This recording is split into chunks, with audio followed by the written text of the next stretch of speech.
Hello, librarians. My name is Malinda Lo, and I am here to read from the first chapter of my new novel, A Scatter of Light, which will be published October 4th, 2022.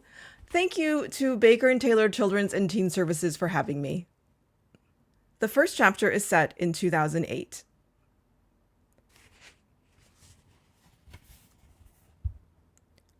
I started calling my grandmother by her first name when I was 13. It was the summer before Grandpa died, and Dad and I were spending the month of July with them in Woodacre, California. They owned a cedar shingled cottage there where they'd go for weekends and vacations, and after Grandpa retired from Berkeley, they moved into it permanently. My grandmother was an artist who was known primarily for her paintings and photographs. She was always mentoring a few art students, and one of them had a show opening in San Francisco during our visit. My grandmother took me with her. The show was in Soma at a garage that specialized in hybrid and electric vehicles and doubled as an art gallery. A red plug-in Prius was elevated on a lift at the back of the garage, which had the cleanest polished concrete floors I had ever seen. I had expected to see paintings hanging on the walls, but this artist made wire sculptures. They hung from cables that stretched across the space, twirling slowly in the air like graceful dancers made of silver mesh. Other sculptures were installed on stands scattered across the floor. Most were abstract in form, but some resembled female bodies or animal-like shapes, arms and tails extended, or elongated heads that seemed to look at you, even without eyes. I was the youngest person there. As soon as we arrived, my grandmother was pulled away by a stranger and then another one, and after a few minutes of awkwardly hovering a few feet away, I retreated to the rear of the garage by the Prius. Nearby, 2 couches were arranged around a sky blue shag rug, and I sat down by myself while more people came through the garage's huge open doors. I could see the traffic whooshing by on Mission Street in the dusk. As Saturday evening settled into Saturday night, growing shadows blurred the city's hard edges and turned them into soft focus suggestions.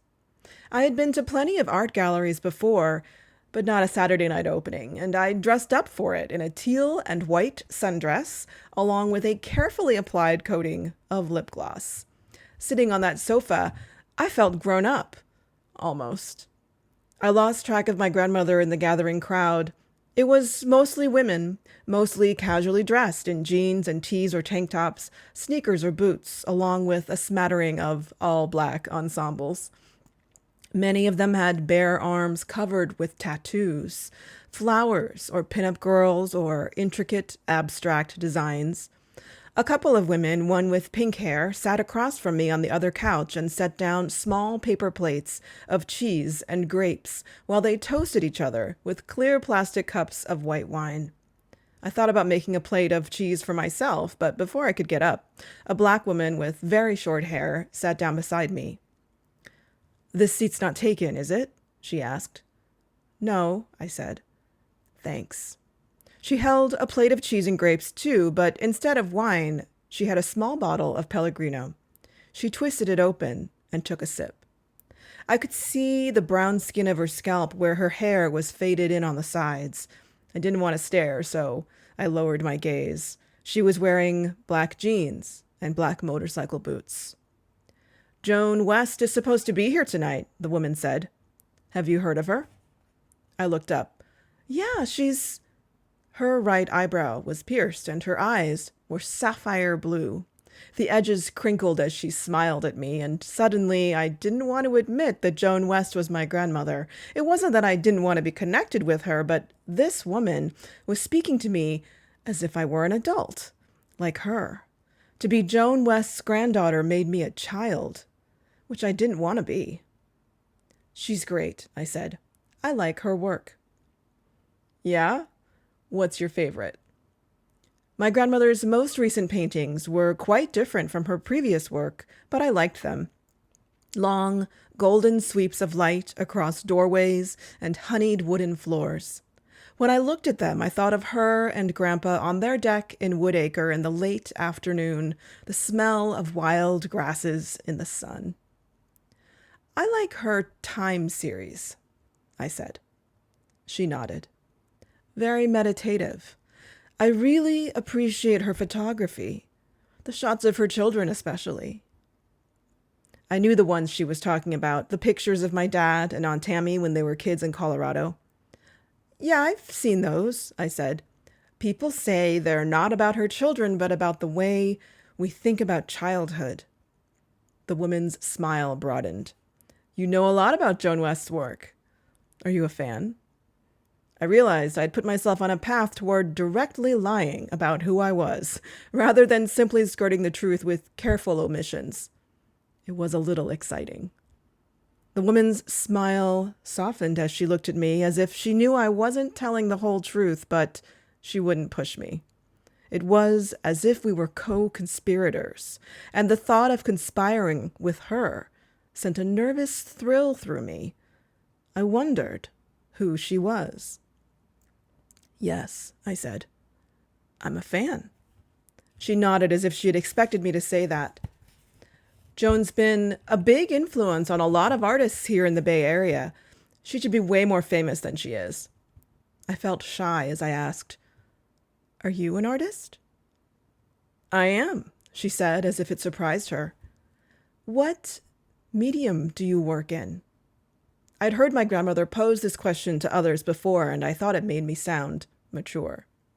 The woman blinked, her smile disappearing for half a second before it returned.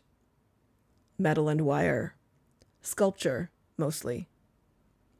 Sarah, there you are!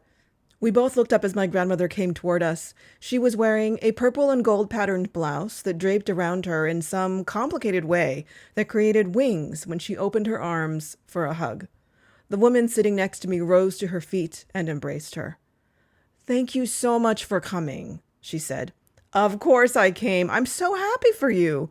My grandmother saw me watching and said, I see you've met... Hi, Joan, I said quickly, standing up and smoothing down my dress. I flushed as my grandmother gave me a funny look. The woman grinned. Yes, I think I've met one of your biggest fans, she said. My grandmother looked a little puzzled. Aria, this is Sarah Franco. She's the artist featured here tonight. Metal and wire, she had said. I was embarrassed that I hadn't put that together. Sarah extended her hand to me. Hello, Aria. Nice to meet you, officially. Likewise, I said. Her palm was rough, her fingers a little scratchy. I wondered whether my grandmother was going to explain who I was. We didn't look related because she was white and I'm half Asian, although there was something similar about the shapes of our faces. I'd better go get ready, Sarah said. I have to make a speech. My grandmother squeezed her shoulder. I'm looking forward to it. And congratulations. Thanks. Nice talking to you, Aria, Sarah said. And then she headed off toward the front of the garage. My grandmother looked at me with an amused smile. Shall we go up front and get a good spot? I want to be sure to see everything. She put her arm around my shoulders, and I knew she didn't mind that I had called her Joan, and maybe she even thought it was funny. During Sarah's speech, she thanked my grandmother for mentoring her over the past 5 years, for pushing her to go beyond her comfort zone. The audience applauded when Sarah pointed out my grandmother standing beside me, and when she stepped forward to acknowledge their applause with a smile and a wave, she looked so beautiful and wise. I felt a keen sense of pride to be related to her, to Joan West. She was my grandmother, yes, but she was more than that, and it seemed inadequate to call her by a name that said nothing about her accomplishments. From that night on, she was Joan to me. When my dad told me I was disrespecting her, my grandmother laughed and said, "We're on a first-name basis now." Barely a couple of weeks after my dad and I returned to Massachusetts, Grandpa was diagnosed with 4th-stage pancreatic cancer. It all went so fast. In mid-August, we flew back to California. Dad took a leave of absence from Wellesley College, where he taught. Aunt Tammy and her family came up from Pasadena, and we all stayed in a vacation rental near Woodacre. A hospital bed was set up in my grandparents' bedroom, and Grandpa spent more and more time there while nurses came and went twice a day. Dad and Aunt Tammy kept scurrying back and forth, from the kitchen to the bedroom to the grocery store and back, as if they were trying their hardest to hold the world together with their bare hands. Joan sat at Grandpa's bedside and read to him. Everything from the latest astronomy papers to his battered old Robert Heinlein science fiction novels. Sometimes I sat with them, and Joan's voice would lull me into a half-waking dream of rocket ships and the boys who flew them. Grandpa died in September. It was one of those perfect golden days in Northern California, the air warm and weightless, the light like slowly melting butterscotch. Dad had made plans to grill steak for dinner because Grandpa said he wanted some, even though he wasn't eating much anymore. He never ate it. The memorial took place at the Unitarian Church in Berkeley that my grandparents had gone to in the 2 decades they lived there. It was full of Grandpa's former colleagues from Berkeley's astronomy department, where he'd been a professor, but plenty of Joan's friends came too. Afterward, when I was waiting in the church vestibule for my parents, I saw Sarah Franco, the artist from the Garage show. She was dressed all in black, with a black button-down shirt and polished black Oxfords. She came over to me and told me she was sorry for my loss. And I realized then that she'd always known I was Joan West's granddaughter. Thanks again for tuning in, and happy reading.